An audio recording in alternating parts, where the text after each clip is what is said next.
Bwe tuddako wano mu Kyaddondo ekibiina ekiri mu buyinza ekya NRM kifulumizza amateeka aganaagobererwa mu kusunsulamu bammemba baagala okuvuganya ku tiketi y'ekibiina ekyo nga beeteekerateekera okulonda kwa bonna okwa 2026. Amateeka gafulumiziddwa akulira ebyamateeka mu kibiina Enoch Barata nga galambulula ebisaanyizo omuntu eyeegwanyiza okuvuganya ku tiketi ya NRM byateekeddwa okuba nabyo omuli obuyigiriza, empisa n'ebirala. Amateeka gano era gannyonnyola n'engeri y'abakozi ba gavumenti gye basaanidde okulekuliramu ku mirimu nga tebannawandiisibwa. Tutaddemu okuwabula abantu baffe abeesimbyewo bwe banaaba nga tumaze banominatinga biki bye balina okukola ate biki bye balina okwewala okukola. Omuntu alina okuba nga yasoma senior 6 secondary y'omukaaga ng'alina certificate yaako ng'ebigezo yabituula n'afuna certificate yaako. Bw'aba tagirina ayinza okuba nga yagenda mu ssomero eddala katugeze essomero ery'emikono oba ki naye nga bagaba certificate nabo. Kati eyo certificate aba alina ogitwala mu National Council of Higher Education ne bakakasa nti eno yenkanankana n'eya S6. Awo alyoka akola atya alyoka ajje era tumunominatinge. Ssentebe w'akakiiko ebyokulonda Dr. Tango Odo yaka NRM annyonnyodde nti okusunsulamu abaagala okuvuganya ku mukamyufu ka kibiina kya NRM kugenda kutandika nga 17 omwezi guno okutuuka nga 30 omwezi guno ku bifo by'ababaka ba Parliament, bammeeya b'ebibuga ne bassentebe ba disitulikiti. Wabula olunaku lw'eggulo Dr. Tango Odo yategeezezza nti enkya ku Lwokutaano wajja kubaawo okusunsulamu okw'enjawulo eri bammemba abasatu abatagenda kubaawo mu kiseera eky'okusunsulamu nga kwabo kwe kuli omumyuka wa President Jessica Alupo, Minisita w'ebyokwerinda Jim Muhwezi n'omubaka Lilian Akelo. Nomination will start on 17th. The only nomination we shall do will involve the Vice President of Uganda. That nomination will be on 13th. The Vice President, Honorable Jim Muhwezi and Honorable Lilian Akelo, are going to visit for official duty, so they will not be in Uganda. We are going to nominate them earlier than others. Otherwise, the rest will be nominated from 17th to 30th. Bwe tuddako emawogola abavubuka n'abantu abaliko obulemu abadde baggyeyo empapula ez'akakiiko ebyokulonda nga baagala okuvuganya ku bifo eby'enjawulo ku byalo n'emiruka bavudde mu mbeera balumbye poliisi y'okugombola entuusi mu disitulikiti y'e Ssembabule. Babadde beemulugunya ku kya poliisi okusumulula abakungu b'akakiiko ebyokulonda mu ggombolola eyo abaakwatiddwa nga bajjingirira empapula z'abo abalina okwesimbawo ku bifo by'obukiiko bw'abavubuka n'abalema. Bano ababadde n'omubaka wa Parliament owa Lwemiyaga Theodore Ssekikubo balumbye ofiisi ya Saidi owa poliisi y'entuusi George Embonye nga bamuvunaana okugaana okuyingiza omusango ate nakkiriza okuyimbula ku Raishi Sebiddo akulira okulondesa mu ggombolola y'entuusi ate nga yabadde akwatiddwa. Ono ne banne bwe basangiddwa nga bajjingirira n'okujjuza amannya g'abantu abatamanyiddwa mu kitundu nti nabo beesimbyewo okuvuganya ku bukiiko bw'abavubuka n'abakadde ku byalo n'emiruka. Abantu bano babeemulugunyizzaako nti babadde tebayinza kuteebwa. Ronald Kibuuka abadde yeesimbyewo okuvuganya ku kifo ky'abaliko obulemu ku kyalo Bwogero Ward agambye nti yabadde agenze kwewandiisa kyokka ne bamugamba nti addeyo afune endagamuntu wabula bwe yagenze okukomawo yasanze nga foomu ye muwandiikiddwa mu linnya ddala ly'atamanyi so nga ne Cissy Nalusiba ne Gerard Senkusu bonna baategezza ensonga y'emu. Tetugenda kuva wano ng'abantu betwakutene foomu zino nga bazijjuza nga tebakwatiddwa ate nga n'ensonga tetukoleddwako kubanga zino essaawa foomu ziweeziri nebba abantu tebaliwo babakutegulwa ate ne babata ne bagenda. Omubaka wa Parliament Theodore Ssekikubo avumiridde poliisi okugaana okulaga obwenkanya nga yalemereddwa okukola ku musango gw'okujingirira empapula ogwabadde gulabwa n'ayonka. Yemanyibwe manejinga kesaayo babadde banominatinga beyond time nga bagala babbire abantu bajje bayitemu unopposed abatuuze ne babasalako ne foomu bazirina. Wabula Saidi wa ggombolola y'entuusi George Embonye yategeezezza nti ababadde beekalakaasa nti tasobola kuyingiza musango gwa byabufuzi tasobola kuyingizaamu lwakuba nti ku poliisi ey'okugombola tewaliwo mmeezi ekola ku byakulonda. Wano mu ssaza Busiro, Minisitule ya Kampala n'emiriraano etongozza omulimu gw'okukola oluguudo lw'Entebbe olukadde mu kaweefube okugonza ebyentambula mu kibuga ekyo. Omusasi waffe George William Kakooza alina ebisingawo.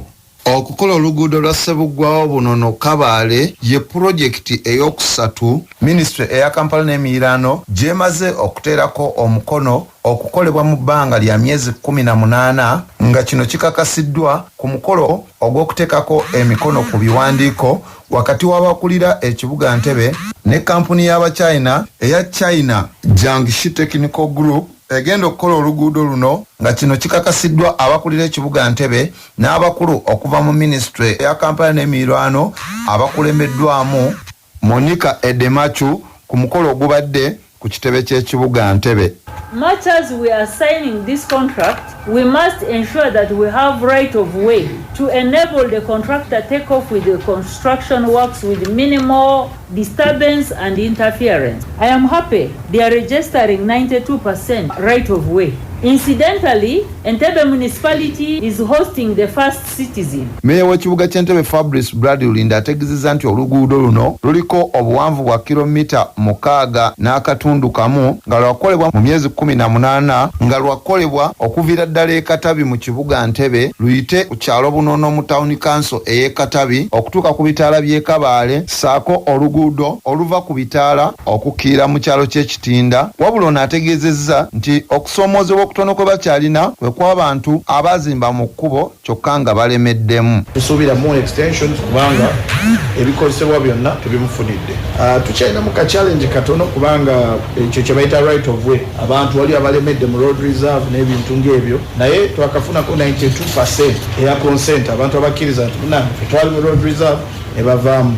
Waliyo bali abalowooza nti gavumenti egenda bawa akasente bave mu road reserve. Naye njagala bakubiriza bambi bw'oba omanyi nti oli mu road reserve vaamu kuba tugenda kumenya.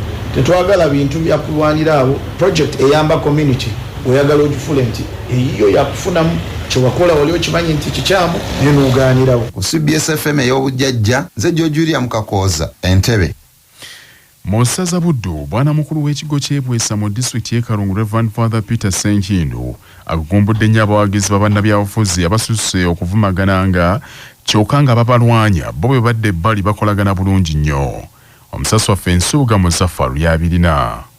Reverend Father Peter Senkindu bwana mukulu w'ekigo kino eky'Ebwesa agamba nti mu kiseera kino ng'ebyobufuzi bikutte wansi ne waggulu bangi ku bawagizi ab'abannabyabufuzi basusse okwogeraganya ebisongovu ekintu kyagamba nti si kirungi nnyo. Bwana mukulu ono Peter Senkindu ategeezezza nti ekyennyamiza bano baba bali mu kuvumaŋŋana ebisongovu nga bano be bakaayanirako bo bali eyo waggulu bakuba mboozi. Ate nafe abalala abawagizi okwevuma naye nga bwe mwevumira bo bali kukyayibwa nga musigala eno nga tulina kwenzaalira mumala okubevumira kubanga baleere mu paalamenti basekaye banyakaca naye nga tumuliraanwayo omugirayo Jambiya awo nno ebyobufuzi tubibeeremu naye ate biramekola ki twawukanya enziwe kakati nze mbeera wali ku kigo mpagira Arsenal maliriza wagira Man U naye Man U naye bagikuba batya nga Arsenal ewangula tusobola kwekola ki kwevuma tiimu ne bwebanga ezambye n'abasambi bamalanga besika ku muko naawe genda olonde gwolonze okomewo obuuze ku munno nti kulikayo mukawe naye mwakuli akalulu kale katulinde oluddako kimwejjirayo bisobo.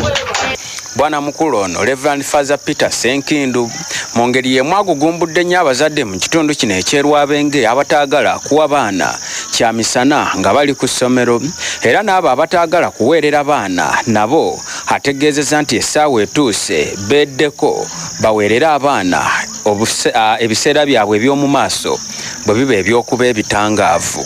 Seminariya Emma ajja kunsonyiwa yavudanyumize gonzadde balambula amasomero ne basanga ku ssomero erimu ng'omuzadde akaayana kubanga bamugambye ku ssente ezimu basazeeko ekyemisana ky'omwana omuzadde n'akaayana naye ng'ekyemisala kibasazeeko si kyamusomesa kyaki kya mwana we. Kakati abazadde tuweerere abaana ate tubalabirire tubawe n'ebyeta kati ogwo omulimu faatha gukola bulungi. Faatha Silver tukwebaza. Abazadde abaana babazze ku masomero basome ate n'ebisale mukole ki mubiwe.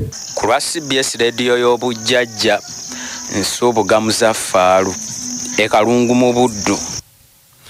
Wano mu ssaza Kyaddondo ssenkulu w'ekitongole ekivunaanyizibwa ku luŋŋamya enziukanya ya kampani za ensuwa mu Uganda ki Insurance Regulatory Authority of Uganda Haji Ibrahim Lubega Kadunabbi asabye abaddukanya kampuni ezo okutandikawo enkola ya ensuwa egoberera amateeka ga sharia kisikiriza abayisiraamu okwongera okwettanira enkola eno.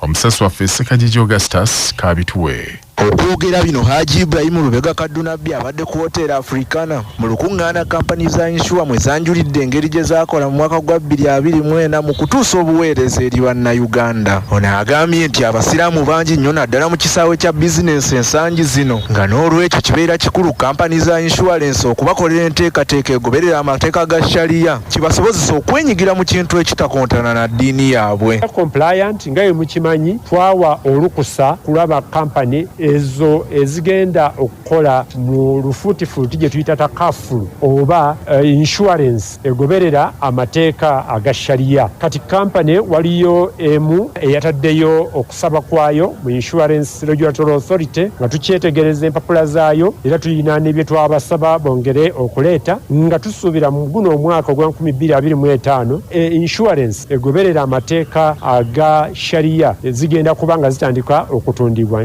Era asabye ne kampani za insurance entono okwegatta ne zinnaaze ezigundidde kisanguyize mu nzirukanya y'emirimu. Kampani bw'ebeera yeegasse ebeera y'amaanyi kibeera kitegeeza nti kampani eyo erina amaanyi agasobola okuteeka ssente mu okunoonyereza okuleeta insurance product oba ebitundibwa ebiri ku mulembe ate era esobola n'okuleeta abakozi abalungi era n'okugula ebyuma bikalimagezi oba tekinologi ali ku mulembe. Kadunabbi era agambye nti nga bba abaddukanya kampani za insurance basanyufu bya nsusso olwa kampani zino okweyongera okutumbuka buli olukya. Kyeyolese mu lwatu nti mwaka ogwa 2024 insurance yakola bulungi okusinga bwe yakola mu 2020 obutabalika trillion emu ne obuwumbi kumpi 8 ze zaakolebwa ate mu 2023 bakola akatabalika kamu ne obuwumbi 1.6 trillion. Ssekajiji Augustus,